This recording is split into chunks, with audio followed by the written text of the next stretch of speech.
નમસ્કાર મિત્રો, સ્વાગત છે તમારું મારી એટલે કે મનસુખ આર્ટિસ્ટની યુટ્યુબ ચેનલની અંદર. અને આજે સરસ મજાની વાત આપણી સમક્ષ રજૂ કરવાનો છું, તો વિડીયોને અંત સુધી જોજો અને જોવો તો ખરા, પણ સાથે મજા પણ આવશે મિત્રો તમને, કારણ કે એવી સરસ મજાની આજની વાત છે મિત્રો. જિંદગીમાં તો હર કોઈને સફળતા તો લેવી હોય છે, સફળતા મેળવવી હોય છે સાહેબ, પણ એમ કહેવાય કે આમ સંઘર્ષમય સફળતા, કે આમ એવા સંઘર્ષમાંથી વ્યક્તિ પસાર થઈ, આમ નાનપણમાં એવી ગરીબાઈ હોય સાહેબ, અને એ ગરીબાઈમાંથી પસાર થઈ અને પછી જે વ્યક્તિ સફળતા મેળવે, સફળતાના શિખરો પ્રાપ્ત કરે, જે અંધકાર રૂપી પ્રકાશ લાવે, આજ એવી વાત છે એક સરસ મજાની તમારી સમક્ષ રજૂ કરું છું મિત્રો. એમ કહેવાય કે મિત્રો, ભારતની અંદર દરિયાકાંઠાનો એક વિસ્તાર હતો સાહેબ, અને આ દરિયાકાંઠાના વિસ્તારની અંદર એક ગામ, અને ગામની અંદર દરિયા કિનારે આવેલું સાહેબ ઘર હતું એક, અને આ ઘરની અંદર એમ કહેવાય છે કે બાળકો જમતા હતા. એમાંથી 5 બાળકો જમતા હતા, અને સૌથી નાના બાળકનો જમવાનો સાહેબ વારો આવે છે, અને એમ કહેવાય કે એમની માતા એમને જમવાનું પીરસે છે, અને એમને જમવાનું પીરસે પછી એ બાળક જમી પણ લે છે. તો જ્યારે માતા એમને જમવાનું પીરસે, બાળક જમી લે પછી માતા જે કેરોસનનો દીવો હોય છે ઓલવી નાખે છે. તો એ બાળક છે, નાનું બાળક, 8 વર્ષનું બાળક છે સાહેબ, એની માતાને પ્રશ્ન પૂછે છે કે માં, અમે તો જમી લીધું, પણ તારે જમવાનું બધું બાકી છે, ઘરના બધાય કામ બાકી છે, તોય તે આ દીવો ઓલવી નાખ્યો. તો માં એમ કહે છે એને કે જે આ દીવાની અંદર કેરોસન છે ને, એ કેરોસનથી પછી તું વાંચી શકે, કારણ કે મારા સપનાઓ તું પૂરા કરી શકે.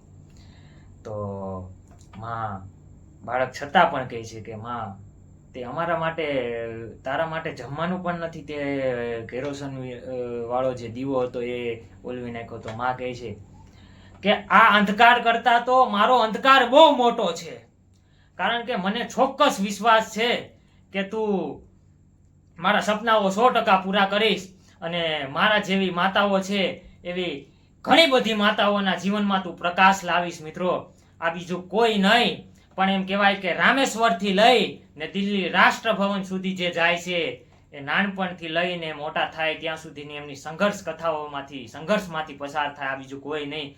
પણ ભારતના એમ કહેવાય કે ડોક્ટર એપીજે અબ્દુલ કલામ, કે માએ સરસ મજાનું કીધું હતું એમની માતાએ કે મારા જેવી ઘણી બધી માતાઓના જીવનમાં તું અંધકાર રૂપી પ્રકાશ લાવીશ મિત્રો. આ એમ કહેવાય કે એક સંઘર્ષ ભરી કહાની સાહેબ એપીજે અબ્દુલ કલામની મિત્રો. આના ઉપરથી એક તો સંદેશો મિત્રો મળે જ છે કે જિંદગીની અંદર તમે ગમે તેવી પરિસ્થિતિમાં હો મિત્રો, ગમે તેવી ગરીબાઈમાંથી જીવતા હોય, પણ મિત્રો એકવાર સંઘર્ષના માર્ગે તમે ચાલ્યા ગયા ને, તો મિત્રો તમે સફળતા મેળવવા કોઈ નહીં રોકી શકે સાહેબ. જીવનની અંદર એમ કે આજે આ નથી થતું, કાલે આ નથી થતું, પણ સાહેબ જિંદગીની અંદર તમે એક વાત યાદ રાખજો કે તમારે જે રસ્તા ઉપર જવાનું છે સાહેબ, એ રસ્તો જેવી રીતે એપીજે અબ્દુલ કલામ એમની માતાને, એનું સપનું હતું એમની માતાનું કે મારા જેવી ઘણી બધી માતાઓના જીવનની અંદર અંધકાર રૂપી પ્રકાશ લાવશે. જે એમ કહેવાય કે એપીજે અબ્દુલ કલામે પોતાની મુઠ્ઠીની અંદર એમ કહેવાય કે આ સપનાને સાચવી લીધું હતું ને સફળતાના શિખરો સર કર્યા સાહેબ જિંદગીની અંદર.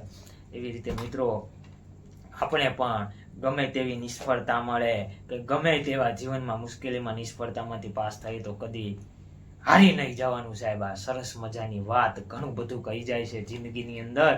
આવા એમ કહેવાય કે આવા મહાન પુરુષોની વાતો ને 100 સલામ છે સાહેબ. એપીજે અબ્દુલ કલામને સાહેબ 100 સલામ છે. અને મિત્રો એમ કહેવાય કે આ નાના અમથા દરિયાકાંઠાના વિસ્તારથી લઈને કે સાહેબ રામેશ્વરથી લઈને દિલ્હી રાષ્ટ્રભવન સુધી જાય છે સાહેબ. જોવો તો ખરા કે આ અંધકાર રૂપી પ્રકાશ શિખર સફળતાના શિખરો સર કરે, અને એ સફળતાના આનંદ સાહેબ કંઈક અલગ હતી. માતાને પણ કંઈક સાહેબ લાગણી ખુશી અલગ હોય છે.